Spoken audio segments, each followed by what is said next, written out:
Hello, Taurus. Welcome to Gemini season. We have arrived, and that means we have left your season. So, how did it go?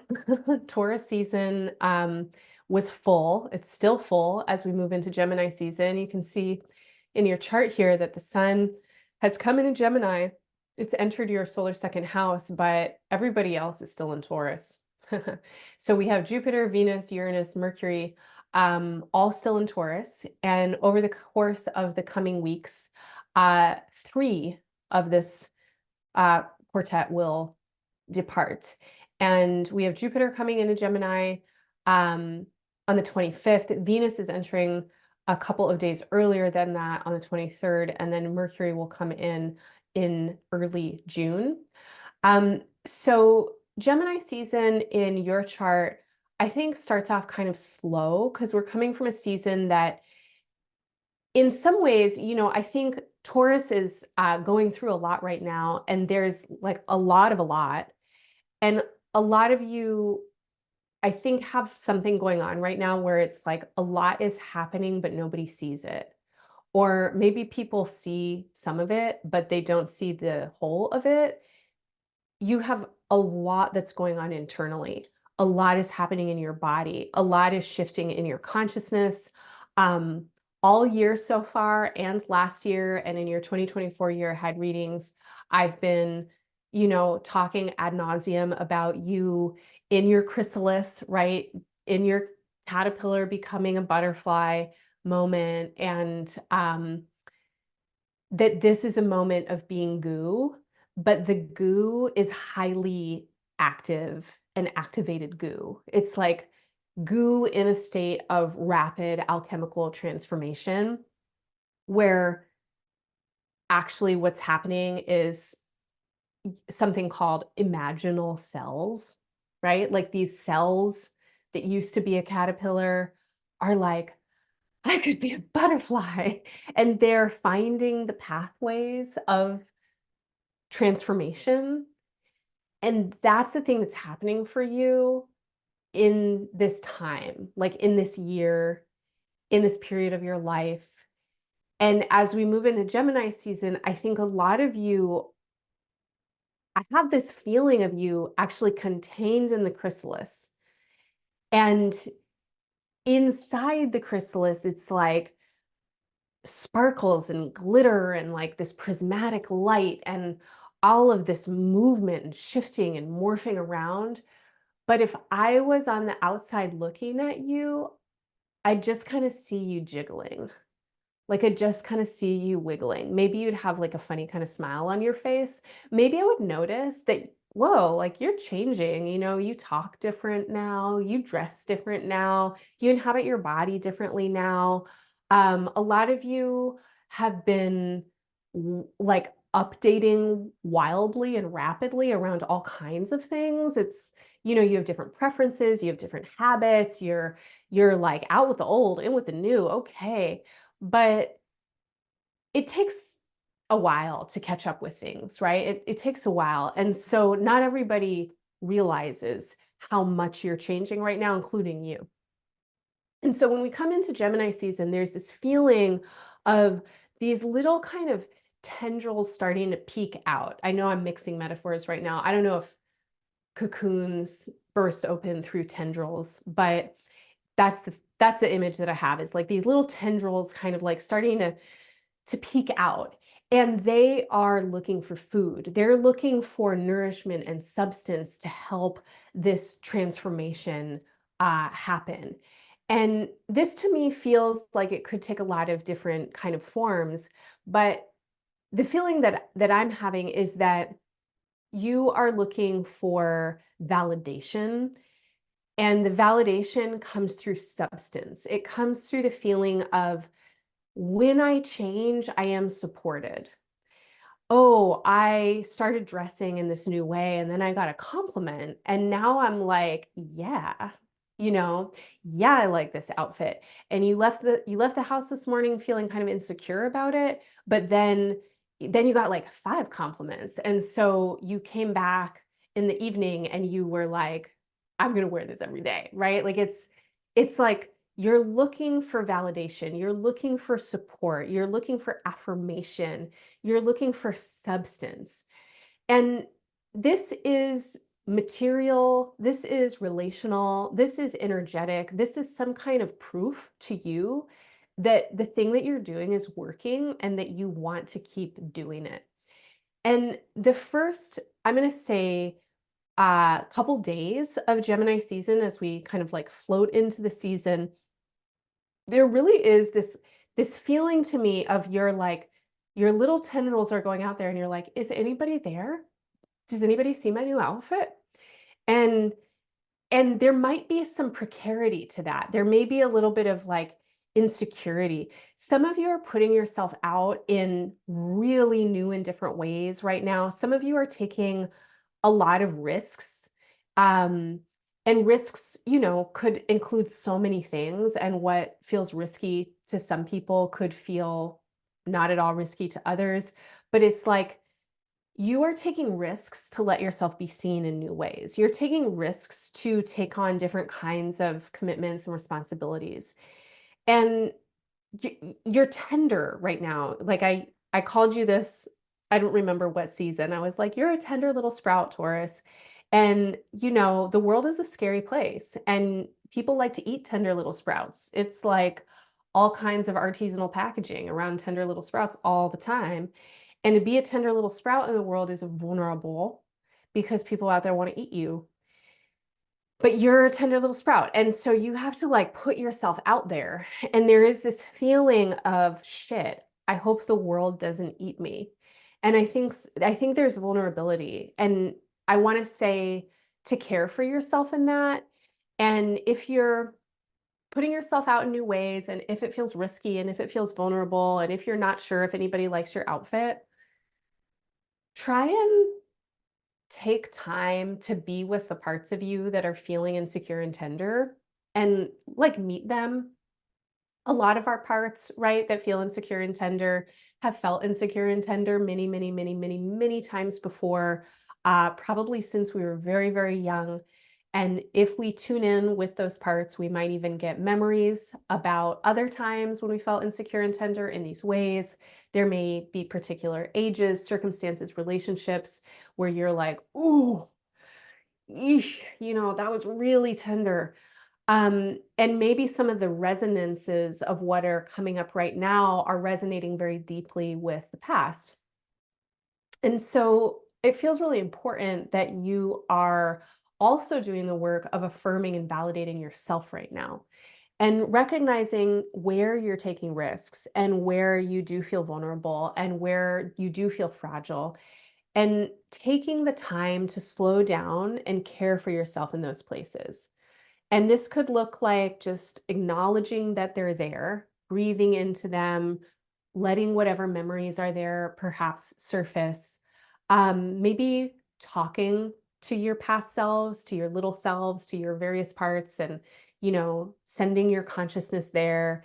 Maybe sending the consciousness of your highest self or your most wise self to these different parts and just being like, babe, I see you. You're doing a great job. I got you. Like, acknowledging why you would feel anxious and insecure, right? Just that acknowledgement can do so much. And I feel this a lot, when people are, or I'll just speak for myself, when I feel anxious and insecure, which I do frequently, like, uh, you know, because I'm a person, um, when people are like, oh, don't feel that way. You got this. You're great, or whatever. It's like, I appreciate it. But when people take the time to first be like, oh, oh my God, totally, and extend some compassion or sympathy to me and be like, that makes sense that you would feel like that. And maybe even expand on it. Maybe even it's like, oh, that makes sense that you would feel like that because this thing is scary and because that thing happened before. And then they say, don't worry, you got this. This is what I see in you. These are your talents. These are your strengths, or something like that. That actually does so much more for me than somebody just coming along and being like, don't worry, because then I just feel bad for worrying. Then I just feel like my anxiety and insecurity are a problem. So I don't know if you resonate with that, take what works, leave the rest. But if you do resonate, then I really want to encourage you in general in your life right now, but certainly in Gemini season, to be nurturing yourself, right? Being a friend to yourself, honoring and acknowledging where insecurity, anxiety, fear, newness, vulnerability all might be, taking the time to hold the context, and then giving yourself a little gas, right? Like, okay, you got this. So we have a full moon on the 23rd of May. This is a full moon that resonates with the Gemini Sagittarius axis. This is also the day that Venus, your planetary emissary, Venus makes their home in Taurus. This is the day that Venus also moves into Gemini on the day of this full moon. So we have a lot of activity happening here, and Venus is naturally associated with themes of the second solar house, as is Taurus. Taurus is the second sign. And the signs and the houses and the planets are not the same thing, but they do speak to different currencies in like archetypal patterning. And so what all of these places are speaking to have to do with value. They have to do with security and insecurity. They have to do with the need to be witnessed, affirmed, and fed. And so as we get this full moon and Venus comes into your sign, um, and Venus and Jupiter actually will make a conjunction right at the very last degree of Taurus before they get into your sign. This is a very powerful day on the 23rd. And the days leading up to Gemini season are building towards this. So the feeling that I get is that this is a time for you to be taking risks. And the risks here feel like um, I am valuable. I am worthy to receive what I want and need, to ask for what I want and need, and to give what I want and need to give. And there are big themes of exchange that I feel coming in that have to do with you giving in ways that feel supportive and good, and like they are actually you giving your gifts and being in your passion, being with your truth, and having the boldness, having the bravery, right? To be like, this is who I'm in, this is what I got to give. And then what that does is it opens up the gates for you to receive. And so there's this feeling here of affirming what you have to give, like what you innately in your body, in your being, in your essence, love the most, right? Because our biggest gifts always come from our biggest joys. And it's not to say our gifts don't also come from our suffering or from our pain or from our healing or from our growth. They do. But if we're only trying to source our gifts, from the places where it's like we've survived or something like that, or God, I really know how to work hard there, that's just depleting. Like that's just going to dry you out. We have to give to the world from what replenishes us. So if you're a person, right, like if you're a musician, um, then you want to be able to give your music, right? And when you give your music in ways that are authentic for you, then you want to be in reciprocity in ways that allow you to keep being with your music. Now, a musician who can never rest and who can never go and do other things is not a happy musician. And so there is something coming up here around cultures of commodification and the way that our current paradigm, especially for creative people, is really brutal, because there's always this thing around like, oh, take what you love and turn it into a way to make money. And this is a mutation of what reciprocity should be. I mean, I genuinely believe that we should be able to give of ourselves in authenticity and generosity and receive what we need in return. But the conflation of like talent and skill and capacity with money and productivity with value is bullshit. It really warps our consciousness and drains our energy. And so there is something kind of coming in for me around, how do you give in new ways? Like, how do you give not just for basic recognition and witnessing that you have talent and that you're a valuable, worthy human being, but how do you give in ways that allow, space to open for you, that give you a path to growth, that give you what you need? And I don't know what that is for you. It's going to be different for everybody. But there is a feeling here for me of, you need to see where you're headed right now. And this is clarifying for you definitely throughout um, Gemini season. And I think that very deeply, over the course of this year and into 2025 and 2026, a lot is shifting really profoundly. And where you think you're going is not gonna, you know, it's like things are changing, right? You're gonna have to be adaptable. It's not gonna look exactly like you think it is now. But there has to be a sense for you right now that you are working towards something, and that the thing you're working towards is really compelling to you.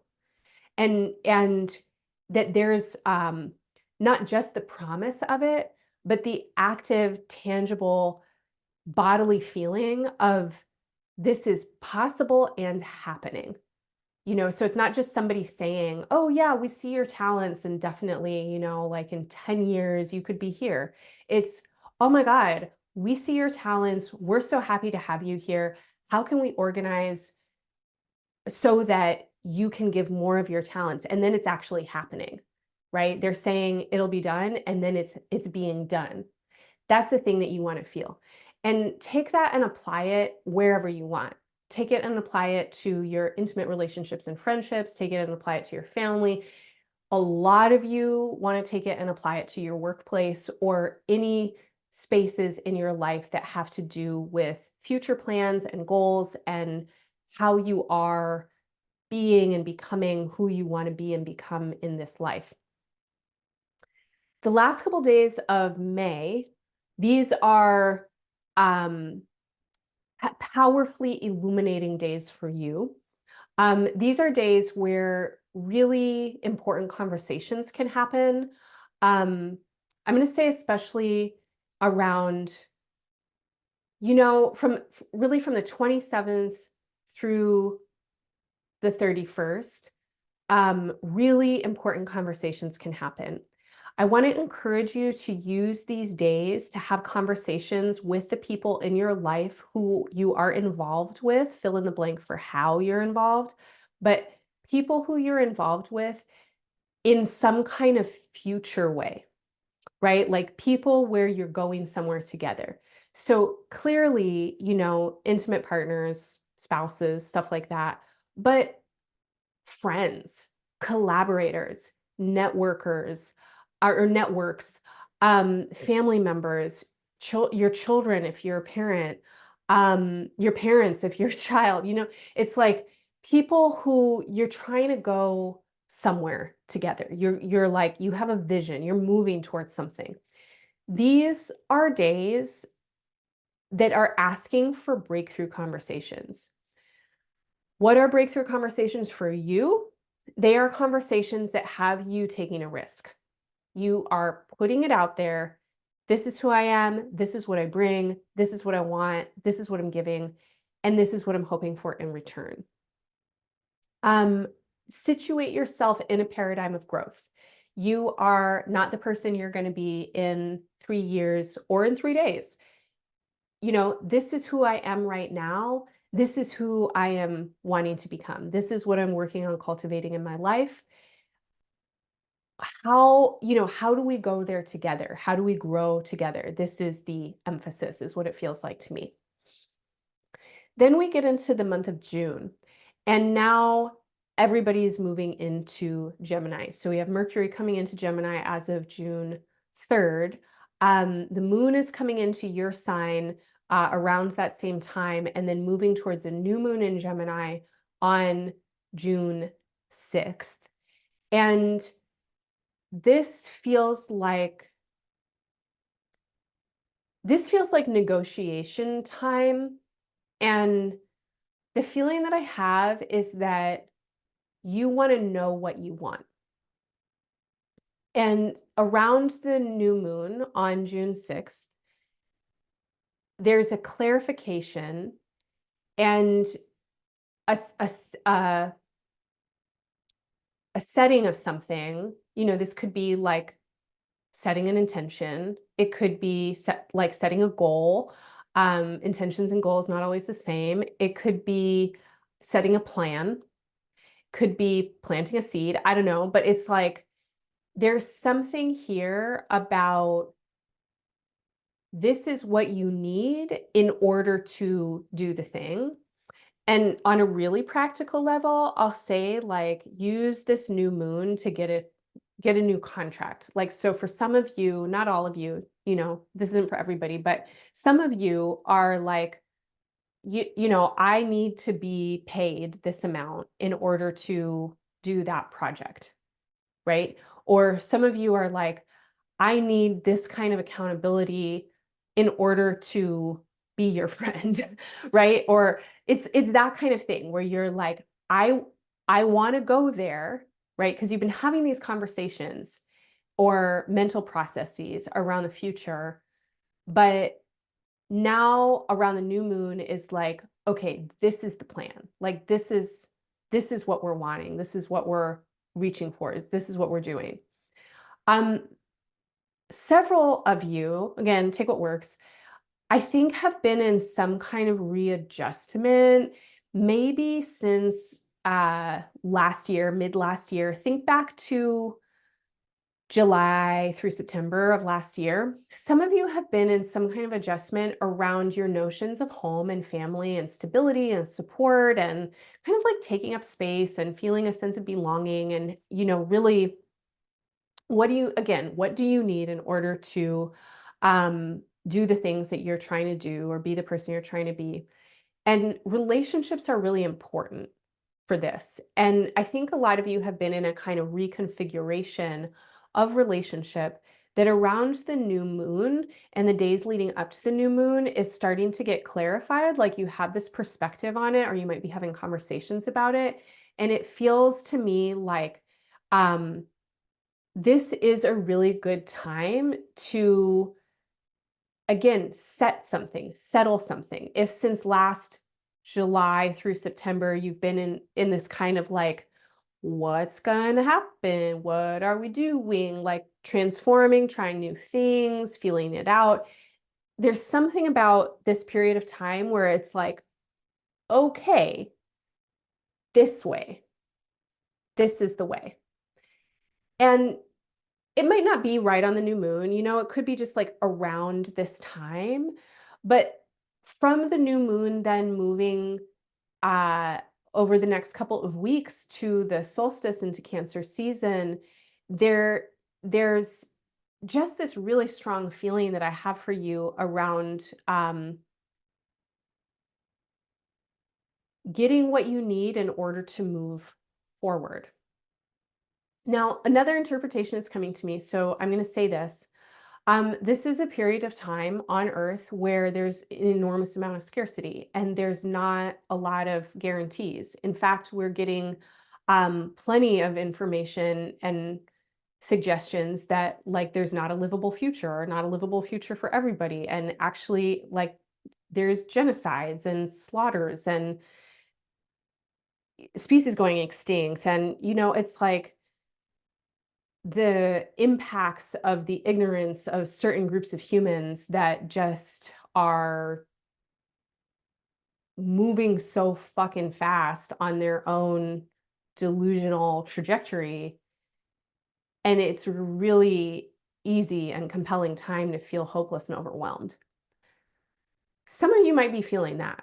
And so I'm over here being like, get what you need, like this is what you need to move forward. And you're like, I don't have what I need. Why would I move forward? Nobody has what they need. how can we move forward from here?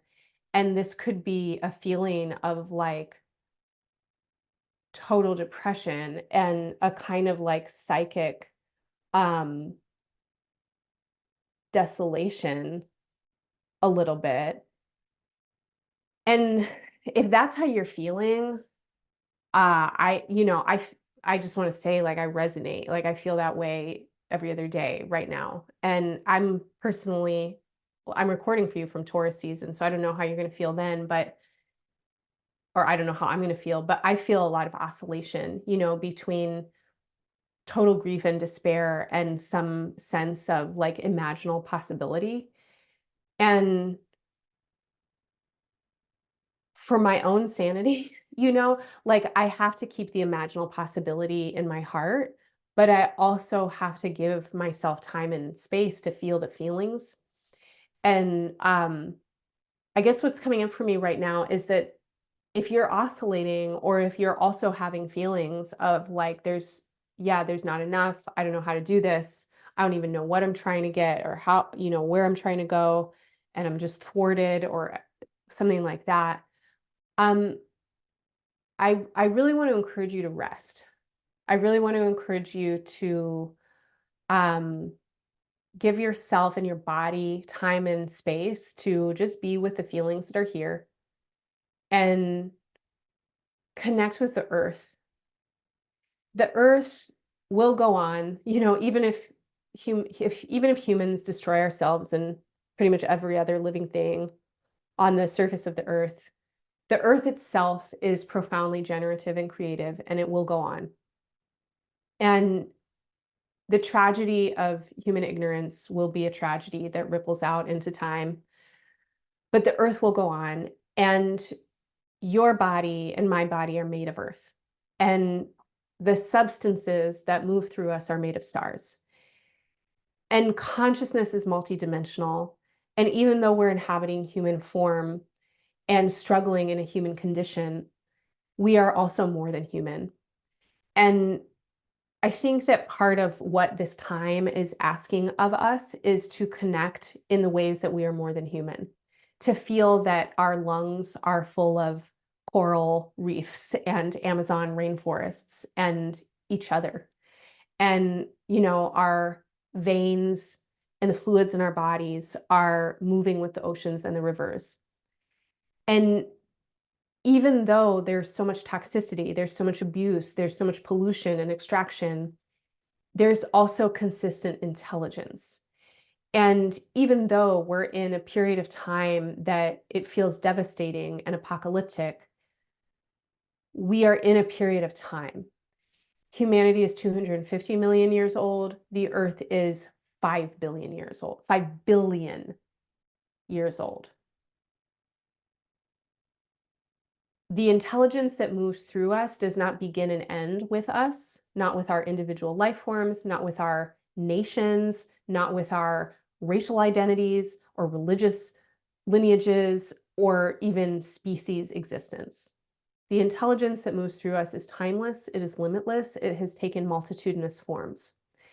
And so if you're feeling depressed, if you're feeling devastated, if you don't know how you're going to get what you need to go on, go lie on a rock and try and let your body connect with the intelligence of mineral and feel how old that rock is.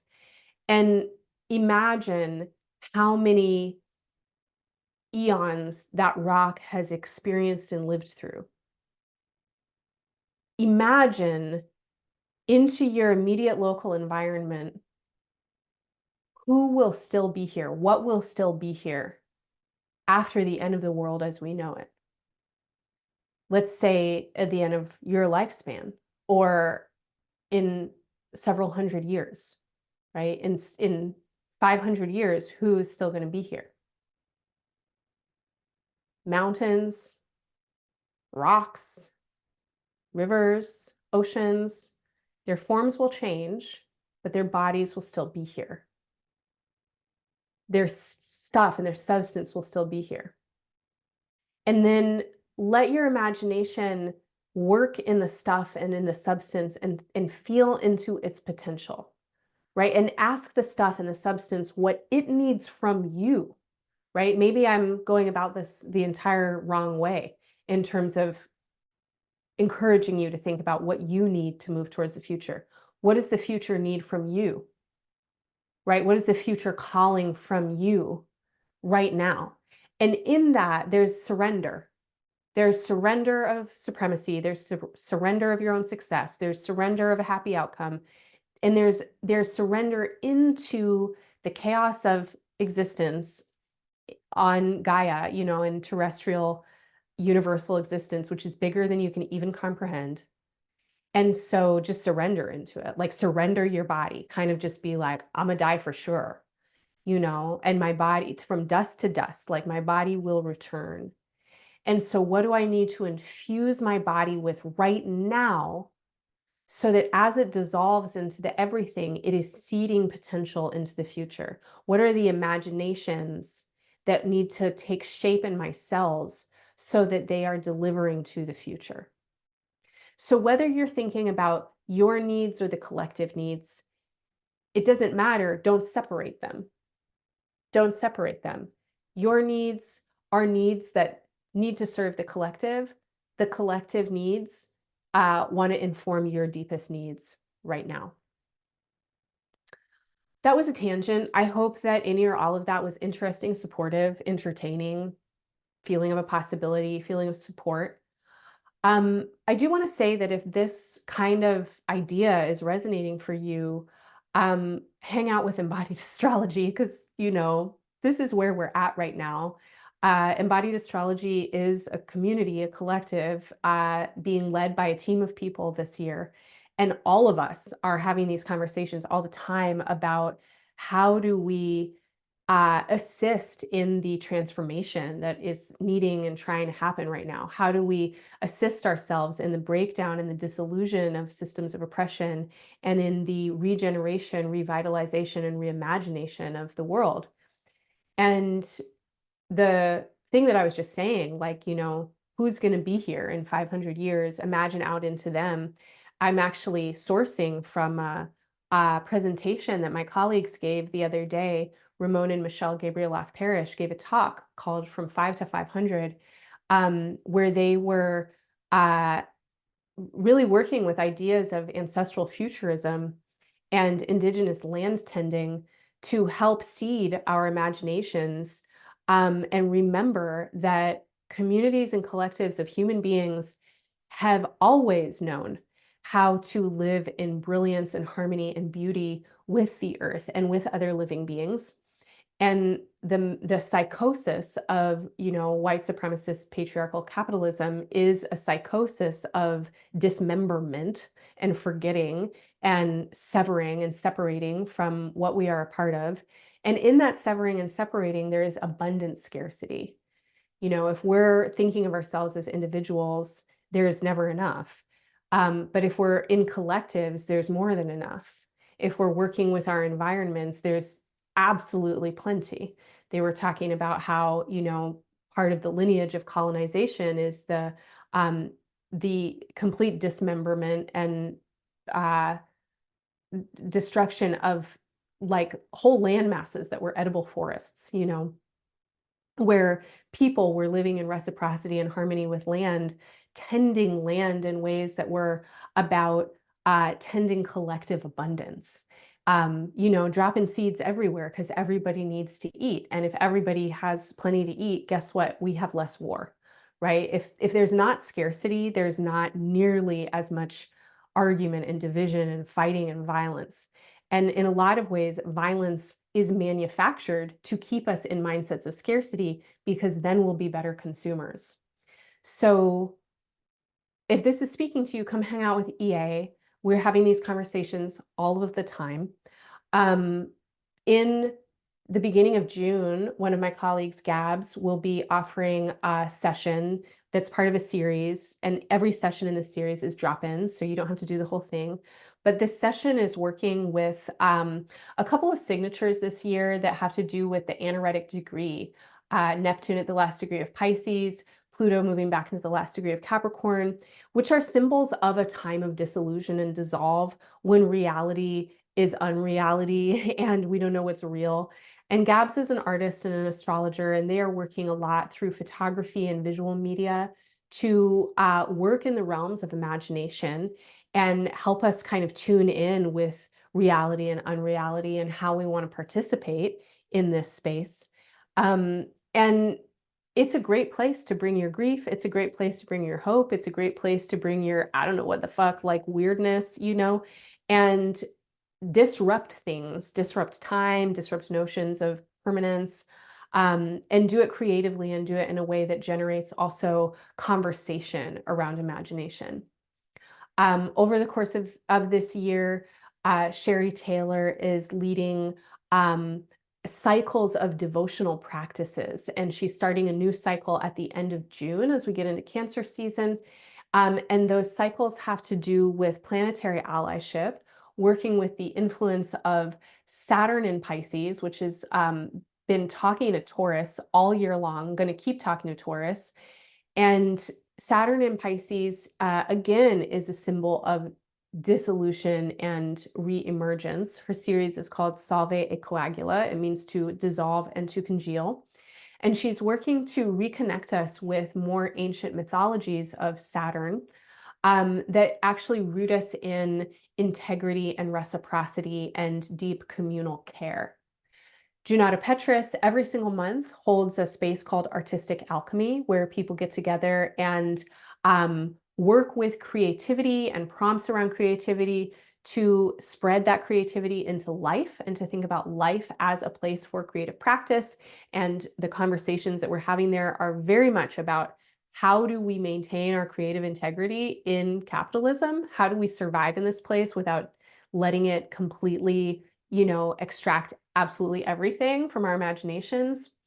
And every single week I offer a somatic space class, which is really, for me, very supportive, because we do movement practices and mind-body integration and guided meditation, and it's all about serving our body's systems, serving our mind, hearts, bodies to resonate with astrological energy in ways that are supportive and aligned. So come hang out with EA. I hope to see you there, Taurus. I'm wishing you all the best in Gemini season and beyond. Bye for now.